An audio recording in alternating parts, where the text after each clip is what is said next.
जय भीम, जय भारत, जय संविधान। एंटी क्राइम न्यूज चैनल, आपका अपना news channel. SC ST OBC 85% मूल भारतीय आवाम के हक अधिकार की बात करने वाला एंटी क्राइम न्यूज चैनल को सब्सक्राइब करना बिल्कुल भी ना भूलें। Media executive freelance news reporter Nandkishore Bauddh आपके मूल अधिकारों के हक में कार्यरत। तथागत गौतम बुद्ध के विचारों पर चलते हुए हमारे लिए तथागत गौतम बुद्ध के विचार मायने रखते हैं। हमारे लिए हमारे बहुजन महापुरुषों का क्रांतिकारी संघर्ष मायने रखता है। हमारे लिए हमारे बहुजन महापुरुषों की विचार भाषा मायने रखती है। हमारे लिए हमारे बहुजन महापुरुषों की तौर तरीके मायने रखते हैं। हमारे लिए ये मायने नहीं रखता जैसा विपक्ष सोचता है, समझता है। हमारे लिए तो हमारे बहुजन महापुरुषों ने, हमारी बहुजन महानारियों ने जो कार्य करके दिखाए समाज के लिए, वो समाज व्यापी किए हैं। जैसे माँ सावित्रीबाई फूले, जैसे माँ फातिमा शेख, जैसे माँ वह माता जिन्होंने तथागत गौतम बुद्ध को अपने हाथों से खीर खिलाई थी। तब जाके तथागत गौतम बुद्ध ने बहुत बहुत बहुत कुछ तथागत गौतम बुद्ध ने अपने ज्ञान से पूरे जगत को प्रकाशित किया था। सिर्फ भारत ही नहीं, भारत से तो उत्पत्ति हुई है तथागत गौतम बुद्ध के बौद्ध धर्म की, और वह बौद्ध धर्म आज भारत में जगह जगह प्रचलित हो रहा है, प्रसारित हो रहा है, और यह होगा। लेकिन भारत से ही गया बौद्ध धर्म विदेशों में, और मोदी जी तो विदेशों में जाके तथागत गौतम बुद्ध के ही नाम से सारे कामों को साधते हैं। तो तथागत गौतम बुद्ध की शक्ति अपरंपार है, उनके बौद्धिक विचार अपरंपार है। शक्ति नहीं है चमत्कार में, कोई शक्ति नहीं, कोई चमत्कार नहीं है। लेकिन हाँ, तथागत गौतम बुद्ध के जो विचार हैं ना, वो निस्वार्थ हैं। हमारे बहुजन महापुरुषों के सभी कार्यशैली निस्वार्थ है। जैसे बाबा साहेब तो अब इस दुनिया में नहीं है, लेकिन बाबा साहेब के द्वारा किए गए कार्यों से ये जगत रोशन हो रहा है। बाबा साहेब ने संविधान की रचना करी, बाबा साहेब ने RBI की स्थापना करी, बाबा साहेब ने चुनाव की स्थापना करी, मताधिकार की स्थापना करी। बाबा साहेब द्वारा किए गए सभी कार्य अत्यंत महत्वपूर्ण है, और आज की दुनिया उनको जी खा रही है और अपना जीवन यापन कर रही है बाबा साहेब के तब पर। तो गांधी जी, नेहरू जी, ये सब तो बाबा साहेब के सामने कुछ भी नहीं थे। तो बाबा साहेब ने जो किया है वो तो बस बाबा साहेब ही हैं। हमारे बहुजन महापुरुषों का जो संघर्ष रहा है बड़ा कष्टदायी रहा है। बाबा साहेब ने बहुत कष्ट उठाए, बाबा साहेब के परिवार ने बहुत कष्ट उठाए। इसी प्रकार से हमारे बहुजन महापुरुषों ने बहुत कष्ट उठाए। संत गार्गे जी, बिरसा मुंडा जी, हमारे एकलव्य जी, एकलव्य का अंगूठा काट लिया था द्रोणाचार्य ने, ताकि अर्जुन ही श्रेष्ठ हो, वरना अर्जुन कभी भी एकलव्य से जीत नहीं सकता था। इस प्रकार से छल करते हैं। इसीलिए कहता हूं कि बड़े कायर, बड़े बुज़दिल और बड़े छल कपट और षड्यंत्रकारी लोग हैं। सदियों से छल करते हैं, उनके खून में, उनके रगों में ये आर्य लोग जो हैं, ये छलिया होते हैं। छलिया, छल कपट धोखा षड्यंत्र। अरे एक को मिलकर कई घेरते हैं। अरे बच्चों तक को माफ नहीं करते, ऐसे नीच होते हैं। हम भी उतने ही हैं। गुस्सा हमें भी बहुत आता है, लेकिन बस हम बेबस नहीं होते। लेकिन हम अपने थोड़ा कानून, संविधान, इनको देखते हुए रुक जाते हैं। लेकिन इसका विपक्ष बहुत बुरी तरीके से फायदा उठाता है। SC ST समाज का इंसान तरस तरस के जीवन बिताता है, तरस तरस के। एक एक कदम पर उसे बड़े भयानक षड्यंत्रों का, बड़े दुखों का सामना करना पड़ता है, और वह जहर की घूंट पी पी कर आगे बढ़ता है। कम से कम मैंने तो यही जाना है। मेरे आस्तिक होने की बदौलत भी इन्होंने मुझ पर एक फर्जी मुकदमा सामूहिक तौर पर एक्टिवेट किया, और उस पर मुकदमे में मेरा परिवार तहस नहस हो गया। मेरी स्त्री मुझे छोड़कर चली गई। उसे किसी ब्राह्मण ने उस धारा के बहाने बाहर दिला दिया।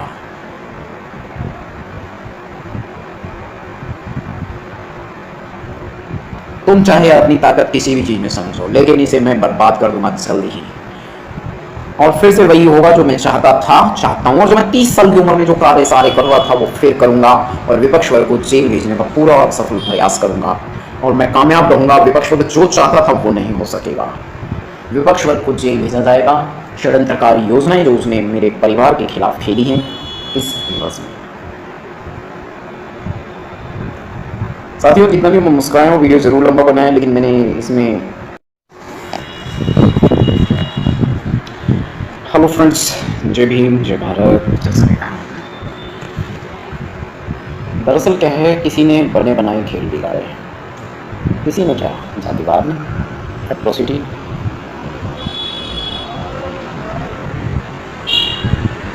बने बनाए खेल बिगाड़े पिछले 20 साल में, सारे बिगड़े खेल फिर बनेंगे।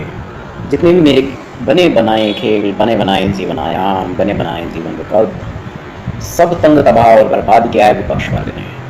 विपक्ष वर्ग को जल्दी ही सलाखों के पीछे पहुंचाने में कामयाब रहूंगा और जल्दी ही अपनी महत्वपूर्ण स्थितियों को ठीक करने में कामयाब रहूंगा। अंडर प्लानिंग विपक्ष वर्ग ने बहुत कुछ खेला है, इसलिए विपक्ष वर्ग की जगह सिर्फ जेल में है। विपक्ष वर्ग को जेलों में सड़ाया जाएगा। मैं नहीं कहता, ये कानून कहता है, इंसाफ कहता है, न्याय कहता है, ये हकीकत कहती है। बहुत गलतियां की उस वक्त मैंने, कुछ चीज़ों से दूर रहकर।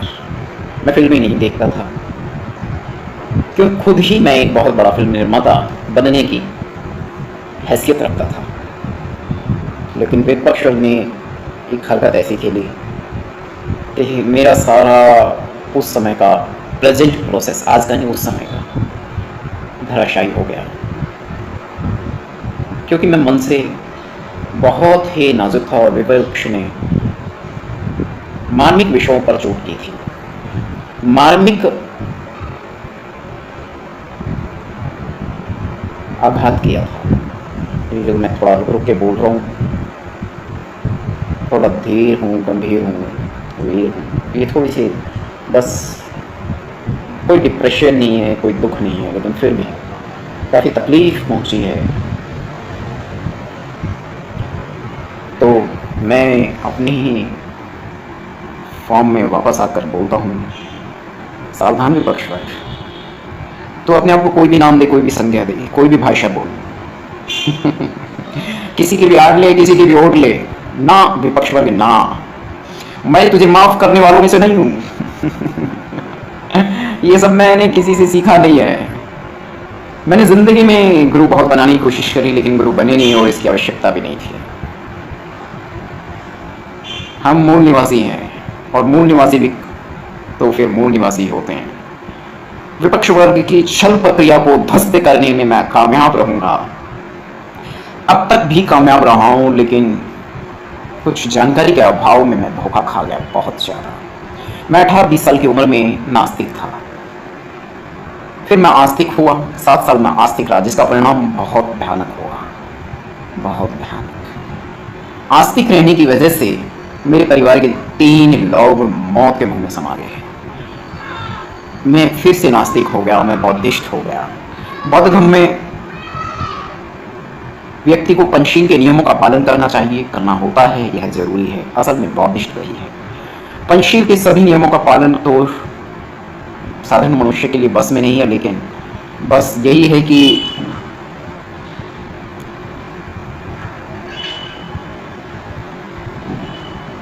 जिस दुख से मैं गुजरा हूं, इस दुख से आप गुजर नहीं सकते थे। मेरी तरह मुस्कुराते नहीं, मेरी तरह इतने भले चंगे ना होते। मैं अभी भी 2 दिन पहले भी काफ़ी ऊंचाई से, 12 फीट की ऊंचाई से कोहनी के बल गिरा हूँ, लेकिन मैं बच गया। ये मैं विपक्ष वर्ग की षड्यंत्रकारी योजनाओं के तहत जरा सा मेरा ध्यान भटक गया, उसी कारण मैं धोखा खा गया। लेकिन विपक्ष वर्ग अपने आप को कितना ही शातिर क्यों ना समझे, मैं दरअसल खुद के ही घर में बांस की सीढ़ी से मेरा पैर अचानक से, पैर क्या मतलब 3 मिस्टेक एक साथ हुई। कुछ तो मेरा हरासमेंट था, तो मेरा ध्यान भटक गया हरासमेंट की वजह से। मैं हरासमेंट के दौर में था उस समय, 3 अगस्त। और कुछ पैर में जो स्लीपर्स थी वो थोड़ा पुरानी हो चुकी थी, और वो पुरानी तो क्या 2-3 महीने पुरानी थी, लेकिन वो थोड़ा सा बस यूँ ही समझ लो कि घटिया थी, सस्ती थी। इस वजह से जल्दबाजी में ऐसे ही गली में से ले ली थी, जो ये 150 रुपये वाली चप्पल बेचने आते हैं इनसे। तो उनके रोज़गार पे प्रहार नहीं कर रहा हूँ मैं, उनका रोज़गार सलामत रहे, चले, क्योंकि देखो हर इंसान बड़ी महंगी चप्पल नहीं खरीद सकता। तो एक तो वो चप्पल जल्दी ही मतलब ख़राब हो गई, तो उस वजह से पैर फिसल गया। दूसरा, वो बांस का जो सीढ़ी का पायदान था वह भी बारिश में शायद गल गया था, तो वह अपनी जगह से टूट गया, और मेरे वेट के कारण से वह गिर गया, और मैं धड़ाम से वहाँ से गिर गया। और मेरे एक हाथ में सामान था, बस वही हाथ मेरा कोहनी के बल टिका जमीन पर। थोड़ा सा माफ था इधर से, उस समय का वीडियो मैंने हाथ ही हाथ बना लिया था, हुआ क्या था मुझे। और मैं बड़ी हिम्मत करके दोबारा उठा, लेकिन रखा के फिर से वहीं गिर गया। तो इंजरी तो बहुत ज़बरदस्त थी, लेकिन फिर भी मैं फ्रैक्चर से बच गया। मेरा हाथ फ्रैक्चर नहीं हुआ, पेन बहुत है, ड्रेसिंग हो रखी है हाथ में।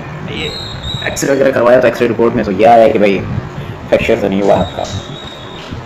तो ये सब बताना पड़ता है, किसी कारण बहर में खोजना पड़ेगा। तो मैं जख्मी होने से तो बच गया, और थोड़ा सा हुआ भी घायल, लेकिन इसी बहाने मेरी जो हेयर स्टाइल काफ़ी बिगड़ गई थी। मेरा ये स्मार्ट लुक छिप गया था, दाढ़ी और बालों का भद्दा आवरण मेरे चेहरे और सर पर था, जिसे मैंने दोबारा से ठीक कर लिया है। क्योंकि मुझे फुर्सत मिली तो मैं कटिंग के लिए चला गया, क्योंकि हाथ से तो अपना काम नहीं कर सकता था, एडिटिंग वर्क जो करता रहता। तो मुझे लगा कि अब हाथ से तो कुछ कर नहीं पाऊंगा, डॉक्टर ने कहा 1-1.5 महीने के लिए रेस्ट करना पड़ेगा। तो मैंने कहा चलो कोई नहीं। तो मैं ना ऐसे ही पैदल ही चला गया, क्योंकि बाइक भी नहीं चला सकता इन दिनों। तो मैं कटिंग के लिए पैदल चला गया, कोई बार मिला नहीं, काफ़ी लंबा निकल गया। फिर वापस आते आते काफ़ी, क्योंकि मुझे मेरे स्टाइल का लुक चाहिए था, इसके लिए मुझे काफ़ी लंबी यात्रा करनी पड़ी। खैर बहरहाल अब ठीक है, और मतलब जो है फ्रैक्चर भी नहीं हुआ। तो कुल मिलाकर मैं इतना ही कहना चाहता हूँ इन सब बातों के माध्यम से कि मैं 30 साल में भी इसी तरीके से स्मार्ट दिखता था। बस वो ये 46 की उम्र है मेरी, और उस वक्त मेरी 30 साल की उम्र थी। 8 महीने पहले मेरे परिवार में 2 लोगों ने मौत को गले लगाया है। इस वजह से मेरे थोड़ा सा डिप्रेस, मेरे ही सगे थे, मेरे ही अपने थे। विपक्ष की षड्यंत्रकारी चालों और योजनाओं के तहत उन्होंने लगभग एक तरीके से आत्महत्या ही कर ली, यही, क्योंकि इसमें सारा कानूनी शोध हो चुका, उसी वक्त हाथ के हाथ कर दिया था। ये सब मैं इसलिए बता रहा हूँ कि अपनी व्यथा नहीं बता रहा, थोड़ा मैं इसको ये बता रहा हूँ कि जो लोग ये समझ रहे हैं कि मैं कमज़ोर पड़ा हूँ, कहीं मैं रुक गया हूँ, कहीं मैं थम गया हूँ, नहीं नहीं नहीं नहीं। विपक्ष वर्ग ने जो सपना संजोया था वो तो पूरा नहीं होगा। उस सपने को मैं क्रश कर दूंगा, बेकार कर दूंगा, तोड़ दूंगा, तहस नहस कर दूंगा। विपक्ष वर्ग सिर्फ एक ही चीज़ से खाता है, SC/ST की कामयाबी उसे पसंद नहीं, SC/ST का प्लस उसे पसंद नहीं, SC/ST की लाइफ में सुकून उसे पसंद नहीं। यही खूबसूरत आयाम मेरे जो थे, ये जितना स्मार्ट मैं अब लग रहा हूँ, इतना ही या इससे कई गुना ज़्यादा स्मार्ट मैं उस वक्त लगता था। उस वक्त का वीडियो ऑलरेडी मेंशन, जो विपक्ष वर्ग को कदापि मंजूर नहीं था, किसी भी हालत में मंजूर नहीं था, कतई मंजूर नहीं था। विपक्ष वर्ग ने लगातार कई षड्यंत्र खेले, कई आक्रामक हरकत करी, और उस कारण से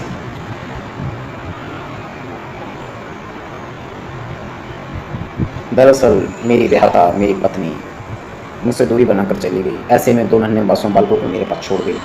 वह जीवित है, उसने किसी ब्राह्मण से दूसरा विवाह कर लिया, और वो कहाँ है पिछले 15 साल से मैंने बहुत जासूसी की, करवाई, लेकिन मैं पता ना लगा पाया कहाँ है वो। खुद भी बहुत दौड़ लगाई, लेकिन मैं फिर भी पता ना लगा पाया वो कहाँ है। 15 साल में मुझे आज तक नहीं पता। मुकदमा आज भी चल रहा है मेरे खिलाफ, घटिया और झूठा मुकदमा चल रहा है। एविडेंसेस मेरे पास है, जिसको अभी वो लोग सुनने को तैयार नहीं है। कोर्ट मुझे बोलने का मौका नहीं दे रही। ऐसी स्थिति में 15 साल में बच्चों की शिक्षा दीक्षा भी पूरी करने के पूरा हर संभव प्रयास किया। तो बहुत ही ज़्यादा हालात मेरे क्षत विक्षिप्त हो गए हैं, तहस नहस हो गए हैं। फिर भी इसी दौरान मैं काफ़ी एक्टिव भी रहा हूँ, काफ़ी वर्किंग भी रहा हूँ, और दुश्मन की हर षड्यंत्रकारी योजनाओं को विफल बनाया है, और उनकी हर चोट को क्षय और मात दी है। तो ये जो मेरी मुस्कुराहट है, ये जो मेरा स्माइल है, ये मेरा स्माइल करने का तरीका है, ये जो मेरा लुक है, ये और अभी 2 दिन पहले का जो मेरा लुक था वो, यानी कल सुबह तक, इनमें बड़ा डिफरेंस है। मैं इस समय घायल होने की वजह से अपने समाज में जो अत्याचार और जुल्म हो रहे हैं उनके खिलाफ तो ना जा सका। हालत क्षीण है मेरे, और इस तरह तो शारीरिक रूप से थोड़ा सा घायल हो गया हूँ। और भी कुछ प्रॉब्लम्स चल रही हैं जो शारीरिक हैं, जो आपको मैं यकीन नहीं दिला सकता, बस कहना ही काफ़ी होगा। इस समय पूरी तरीके से स्वस्थ नहीं हूँ, लेकिन फिर भी मैंने हार नहीं मानी है, और विपक्ष वर्ग को क्षय और मात देते ही रहेंगे। जय भीम, जय भारत, जय संविधान। अब रही बात कि सोशल मीडिया पे मैं एंटी क्राइम न्यूज़ चैनल तो चला ही रहा हूँ, साथ ही मैं लॉर्ड लूथर टीवी से दिल्ली NCR की टीम से कैमरामैन भी रहा, थोड़े बहुत समय के लिए ही सही। ये अवसर मुझे मिला था, और लेकिन अपनी योग्यता को सिद्ध करने के लिए बहुत कुछ किया है और करते रहेंगे, टाइम पे किया है और करते रहेंगे। लेकिन हाँ, हालात विपक्ष वर्ग ने जो तहस नहस किए हैं वे दोबारा बनेंगे, ठीक होगा सब कुछ। और विपक्ष वर्ग का दर्द सिर्फ इतना सा है कि हमारी लाइफ में इजाफा नहीं होना चाहिए। SC ST OBC 85% का जो मूल निवासी समाज है, यह इसको वो कामयाब अच्छे हालात में देखकर रोता है, परेशान होता है और कामयाब होने का हर संभव प्रयास को विफल बनाने का वो हर संभव कोशिश करता है। कम से कम मेरे साथ तो यही हुआ है और मेरे समाज के बहुत सारे लोगों के साथ ऐसा होता है। मेरे 2 व्हीलर्स, मेरे संगीत के वाद्य यंत्र, मेरे कैमरास, मेरे कैमरा स्टैंड्स, मेरे इलेक्ट्रॉनिकल डिवाइसेस बहुत सारी, मेरे रेजिडेंसेस सुल्तानपुरी का, मैं दिल्ली में रहता हूँ, मैं सुल्तानपुरी में नहीं हूँ। सुल्तानपुरी का रेजिडेंस मेरा 2012 में SMS कर दिया है विपक्ष वर्ग ने, हड़प लिया है लगभग। और इधर एक रेजिडेंस और है मेरा दिल्ली में, लगभग 3-4 रेजिडेंस हैं। तो इसमें जहाँ अभी मौजूदी है मेरा दिल्ली में सबसे बड़ा रेजिडेंस है। तो विपक्ष वर्ग अपने आप को कितना ही शातिर समझे, कितना ही होशियार समझे। अरे विपक्ष वर्ग, तू जो भी है, और जो तूने उस प्रियंका चौधरी काउंसलर दिल्ली कैंट के एरिया से, और मैं उसका मीडिया एग्जीक्यूटिव एक विजिट मैंने की थी उसके यहाँ दिल्ली कैंट में। मेरे अपने बहुजन समाज के लोगों ने मुझे बुलाया था, मेरे अपने प्यारे भाइयों ने मुझे बुलाया था और मैं वहाँ गया। तो ये छोटा सा काम करने का, अपनी योग्यता को प्रदर्शित करने का मुझे मौका स्लो से मिला था। और जो विपक्ष वर्ग ने षड्यंत्र खेला है, मेरे उस वीडियो पे भद्दे कमेंट किए हैं, घटिया कमेंट किए हैं, को मैंने रिप्लाई साथ के साथ दिया है कि तू जेल जाएगा। मैंने उसको ये भी कहा, तू अपना पता बता के देख एक बार, तू जेल जाएगा।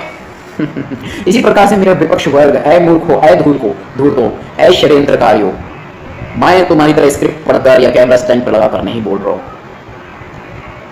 मैं इस घायल अवस्था में भी, मेरा हाथ की वजह से नहीं, मेरे को फिजिक में और भी तकलीफ हो रही है, तो इस अवस्था में भी मैं